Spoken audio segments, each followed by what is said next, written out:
Ay, maganda. At sa mga nanonood sa iba't ibang dako ng ating bansa at sa buong mundo, ito po ang inyong lingkod, ang aking first day, and first hour of assuming the office of the mayor, no? Pagpapasensyahan niyo po muna kung baka mahina ang audio namin dahil ang ginagamit lang po namin ngayon ay ang cellphone. Dahil po yung mga naiwan sa aming gamit dito, nakasalpak po lahat sa usasa. But pagka ganun pa man, that's the least of our problem. Kaya po ako biglang nag-broadcast ngayong araw na ito dahil po sa maaring kaharapin ng ating lungsod at mamamayan na kinakaharap na rin natin sa mga nagdaang linggo na malaking problema sa ating komunidad. Kaya minabuti ko na kahit through cellphone man lamang ay maipabatid sa inyo ang tunay na sitwasyon na ating lungsod patungkol sa hinaing ng taong bayan, tungkol sa basurang nakatambak sa bawat avenida, boulevard, highways, eskinita, mga kalyehon at sa sulok ng ating lungsod. Yung pong nakikita natin problema at ipinarating nyo sa akin problema, yun naman po ay nababasa ko for the past so many weeks. Kaya lamang po, pagpaumanin ninyo, hindi ko naman po yun matugunan, bagamat ako'y hinalal nyo na, sapagkat ngayong oras lamang na ito, ako nagkaroon ng full authority to manage the city and the people. Ayoko naman pong pangunahan yung mga nakaraan sa kanilang dapat gawin sa inyo. Magkaganon pa man, yung pong nakita ninyong suliranin ng basura ay mas mabigat pa pong problema. And I would like to be fair and honest and transparent to you sa mangyayari sa ating mga susunod na oras, araw at linggo. Nakakaharapin nating lahat bilang mga batang Maynila. Ngayon pong alas 12 Gs ng umaga, may malungkot po tayong natanggap na balita o sulat at nais ko pong ipabatid sa inyo. Sumulat po sa atin ang PILECO, Metro Waste Management. At nakasaad po sa kanilang sulat, ngayong araw po na ito ay humihinto na po sila o titigil na po sila ng pagkolekta ng basura sa ating lungsod. So ano po ang ibig sabihin? Kung kahapon, nung isang araw, nung isang linggo, at ilang linggo nang nakararaan ay tambak ang basura sa mansulok ng ating syudad, ay malamang po sa hindi titriple pa ho yan dahil wala na pong mag-aakot ng basura. Ito po ang bumungad sa akin. Bukod sa kinakarap natin araw-araw, ito ang unang bumungad sa akin bilang inyong alkalde ng lungsod. Nakasaad po rito, katulad ng nasabi ng PILECO, and let me read it to you. June 30, 2025, Honorable Francisco M. Dumagoso, Mayor City of Manila, Manila City Hall, Ermita. Dear Mayor Dumagoso, this is to inform your good office that we are amenable to a mutually agreed no-fault termination of our contract for garbage collection and disposal services for District 3, 4, 5, and 6 with the City of Manila to take effect 2025. Today po yun. In this regard, may we seek your assistance in servicing our account. Ito po, ibig sabihin, naniningil na. Ipaliliwanag ko po yan maya-maya. For services thus far rendered in furtherance of our contract, we thank the City of Manila for the opportunity given to us. Thank you, very truly yours, Joey Lee Oliver, President and COO of Pileco. Ang ikalawa pong sulat ay galing naman po sa Metroway Solid Waste Management Corporation. June 30, 2025. Honorable Francisco M. Domagoso, City Mayor, City Government of Manila, Manila City Hall, A. Villegas Street, Ermita, Manila. Dear Mayor Domagoso, this to inform you that we have submitted a notice of intent to withdraw from garbage collection and disposal services contract last June 10, 2025 with the previous administration. As mentioned in the said letter, we find it extremely difficult to sustain our operation due to our continuing inability to collect payments for services already rendered from February 2025 to present. Attached is a copy of our letter for your reference.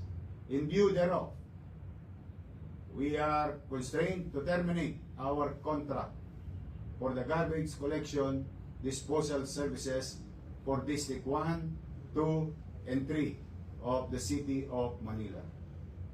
Effective June 30, 2025. Thank you, very truly yours, Jerry Rose Ching, Chief Executive Officer, Metro Manila, Metro Waste Solid Waste Management Corporation. At the same manner, ganun din po ang sulat tungkol sa flushing at mga antibacterial activities contracted with Metro Waste. Iyan po ang malaking pagsubok na kakaharapin natin ngayong araw na ito. Para po sa kaliwanagan ng lahat.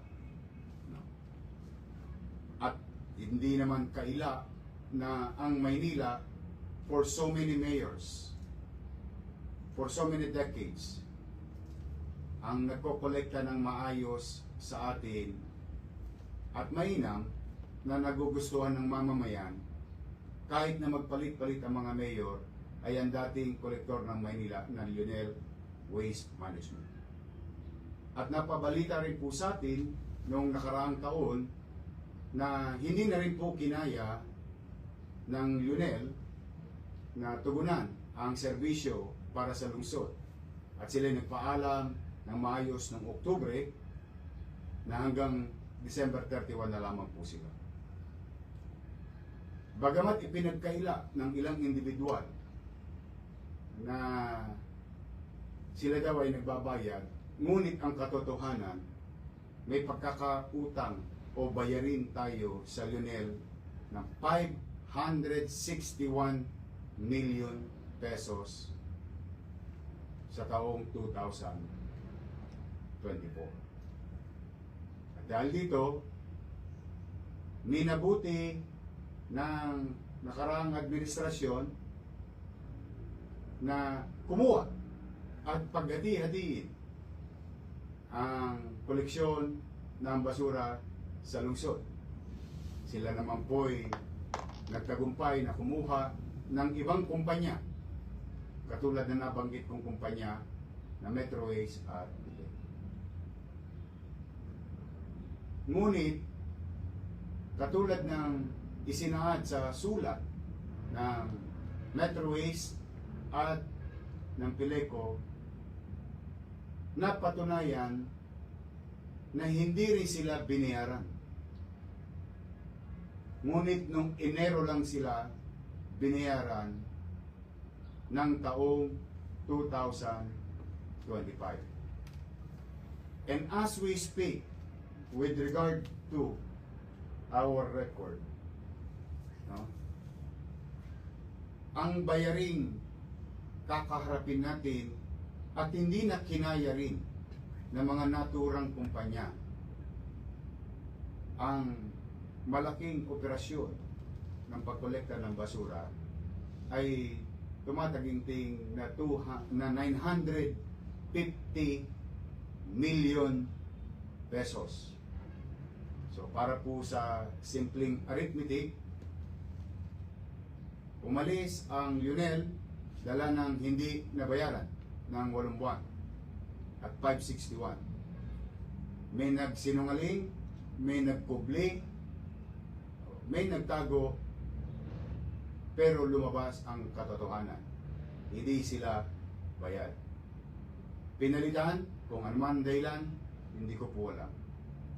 Ngunit, hindi rin may tatanggi na hindi nakaya ng bagong kumpanya na kinuha ng nakarang administrasyon na sila'y hindi binabayaran din magpasa hanggang ngayon.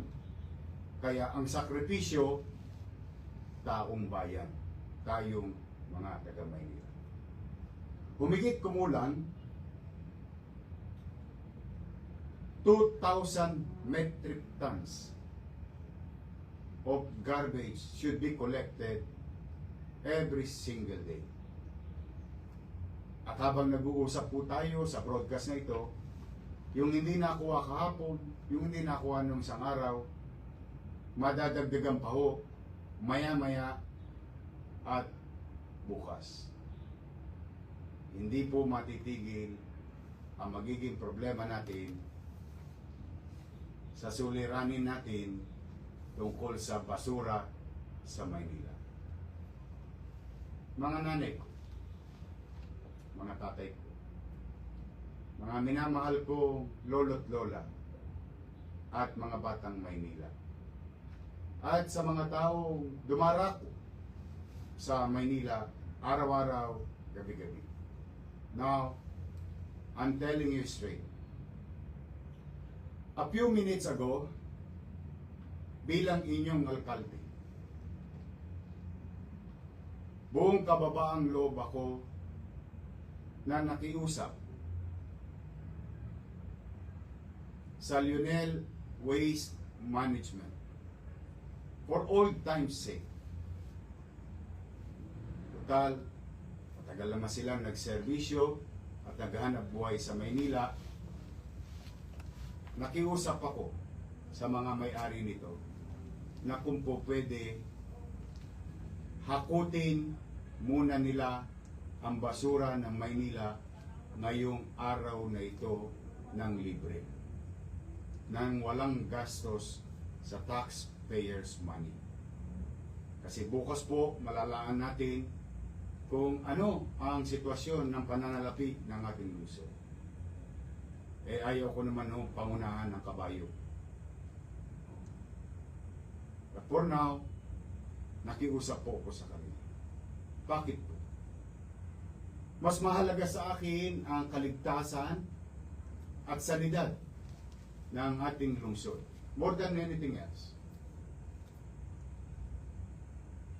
Ang pagkalat ng basura at pagtambak nito ay maaaring magdulot ng panganib sa mga matatanda natin na mahihina na, sa may mga sakit, sa mga bata, sa mga pagkain kinakain natin na maaaring dapuan ng insekto galing sa mga tambak na basura. Masakit sa mata, masakit sa ilong, at mapanakit sa kalusugan ang ating sitwasyon patungkol sa basura. Matapos ang aming usapan bilang tugon sa sitwasyon ng ating lungsod na problema sa basura, by 2 o'clock this afternoon, the entire resources of UNEL Waste Management will be around in the city of Manila. Iikot po ang mga truck. Kukunin po ang mga basura nang walang gastos sa lungsod ng Maynila. And I spoke. Ako po ay nakipag-ugnayan din agad sa ating DPS, sa ating City Engineering, sa Manila Traffic Parking Bureau, sa lahat ng ahensya at resources ng lokal na pamahalaan to utilize all human resources, equipment, logistics, na hakutin, linisin, paliguan ang buong lungsod ng Maynila. At huwag titigil kahit gabi na hanggang bukas, hanggat sa susunod na araw, until we resolve this dangerous problem. Kaya po, mga nanay, tatay ko, mga lolo't lola ko, mga batang Maynila, pumanatag po kayo. Mabigat po ito. Hindi po ito madali. Pero pumanatag po kayo. May gobyerno na po sa Maynila. We will make sure whatever problems that we are facing right now and we're going to face, we will confront it. We will not point fingers. We will act on the matter. In fact, tomorrow, I'm going to be with the City Council of Manila. And I'm going to ask them to declare the state of health emergency in the city of Manila. Yun po'y kailangan natin gawin para sa mga darating na araw, tayo po'y magkaroon ng sapat na kapangyarihan upang tugunan, legal na tugunan, yung suliranin natin sa kalusugan, sa masamang magiging epekto at naging epekto na ng tambak ng basura sa tapat ng bahay natin, sa ilog natin, sa creekside, sa Boulevard Avenue, and so on and so on.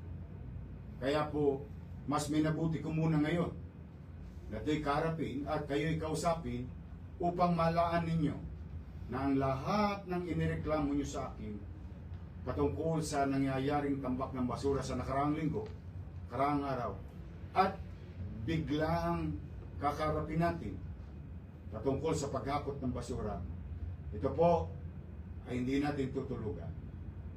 A-aksyonan po natin.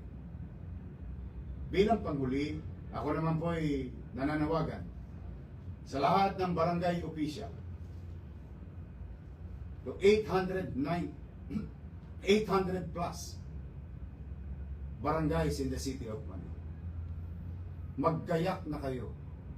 Linisin nyo na ang lahat ng kalsada, creek, at mga imbornal. In a few minutes, we will inform you that we are going to sign executive order about this day.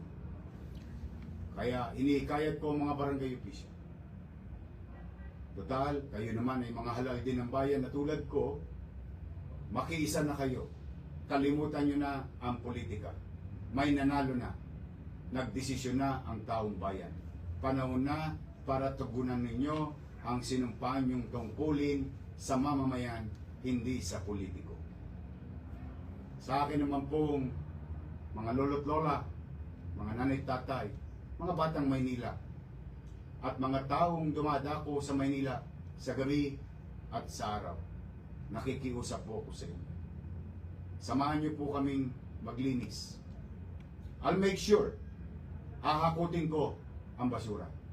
Ngunit kung kinakailangang ipa-delay nyo ng konti, kahit saglit man lamang, na ilawag nyo muna sa inyong mga tahanan o bahay o negosyo ang inyong basura habang kinukolekta ko ang basura sa kalsada until we normalize the collection of garbage in the city of Manila, nakikiusap po ko sa inyo.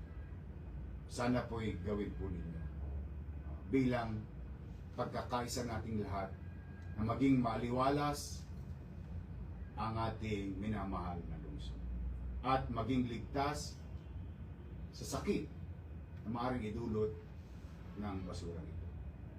So muli mga kababayan, for now, I hope the audio of this broadcast is clear enough. Pasensya na kayo, ulitin ko. Nasa cellphone lang po tayo nagbo-broadcast.